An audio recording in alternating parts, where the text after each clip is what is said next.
Hello, Nari McDiarmid here at Future of Mining Australia, and I'm pleased to be speaking with Zane Hughes, who is the course coordinator of First Nation Rangers and Mine Closure at Curtin University. And Zane, you've been discussing reclaiming the cycle and workforce leadership for Indigenous people in mining. Where do we stand at the moment, and what do you think needs to change? I think it's a back to the future moment for us.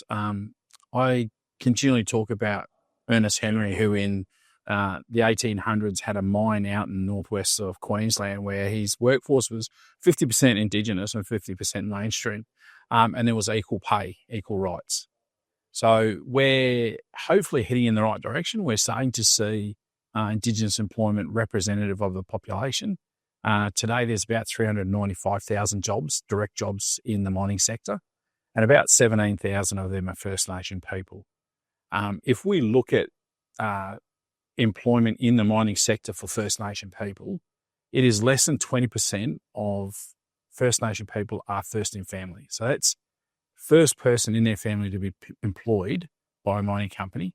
80% of Aboriginal people in Australia have somebody that work in the mines. If we look at that same situation in mainstream Australia, it's less than 40% of people in Australia work or have a family member in the mining sector.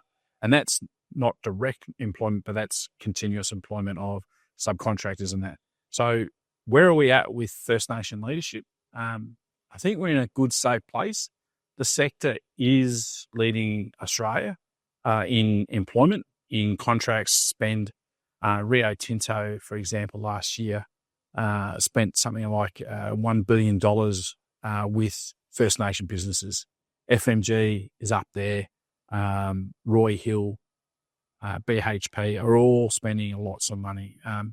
How do we know this? We have a Indigenous business and middle upper class that is growing. People like Kerry Mining, who now have over $250 million in contracts in a given year with FMG. They have other subsequent contracts. We have Phil Matera with his businesses servicing the oil and gas sector. We have traditional owner groups now moving, like the Bunabara in the Bowen Basin, who are involved in mine closure, continuous mine closure, and helping rehabilitate the land that'll come back to them at some stage. So where are we at? I think we're on a credit, to excuse the pun. We're heading towards a distinction, and it's not that far to get to a high distinction. Same, thank you. I like those lecturer overtones that you threw in there, and some really interesting statistics to bring into this conversation. So before I let you go, can I ask what motivated you to attend Future of Mining this year? Future of Mining, we came last year for a requisition to see who was coming and whether or not Future of Mining sat well with where we wanted to take our mine closure program.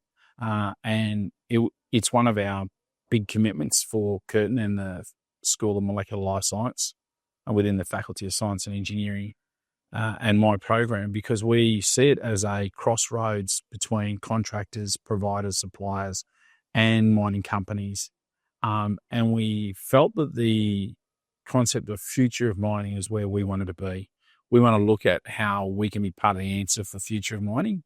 And we just felt that this was a great opportunity for us to be in Perth and present to this sector and the industry the mine closure postgraduate qualification we have. And yeah, it was a nice, easy fit. Zane, thank you very much for being part of the conversation today. Thank you for the opportunity.